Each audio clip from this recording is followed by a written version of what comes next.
פופו שלי, אני אוהב אותך הכי בעולם. אם את תספיקי להתקשר אז מדהים, אם לא אז באמת הכל בסדר. נכנס עם חיוך וראש מורם, ניפגש בקרוב אהובתי.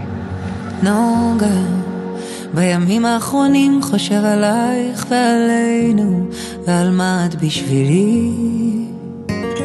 נוגה, אחרי המלחמה נקרא את המכתב ונצחק מחובקים. נוגה, תגידי לעולם שהדבר הכי חשוב הוא לשמח אנשים. סתם ככה, כי אפשר לגרום למישהו לחייך. היום בין ההתקפות כתבתי לימונים. איך דווקא מלחמה גורמת לי לכתוב פנס אדום על המחברת, להשאיר כמה מילים ומהו ניצחון, לדבר איתך היום בשנייה הצלת אותי.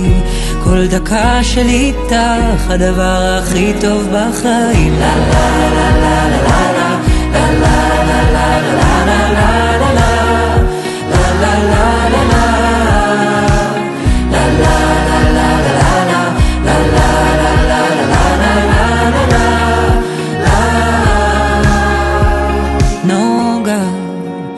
יש פה רעש מלחמה, הלוואי אף פעם לא תדעי. מת לחזור, הליכה אחרי ערבית בירושלים, אוויר של בישולים מנשק אותך רעב על ארסל ונוף כנרת, כל האחים ואמא מחייכת. אל תשכחי את החבר שחלמנו להקים בגולן מול הערים, תגדלי שם ברווזים. כל דקה שלי איתך הדבר הכי טוב בחיים. לה לה לה לה לה לה לה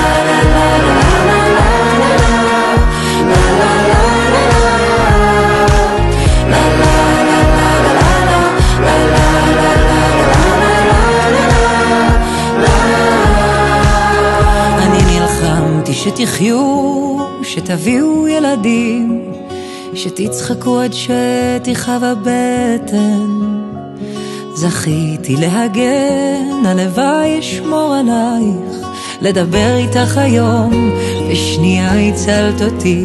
יש צמרמורת כשאומרים שמות של חברים, כל דקה שלי איתך הדבר הכי טוב בחיים.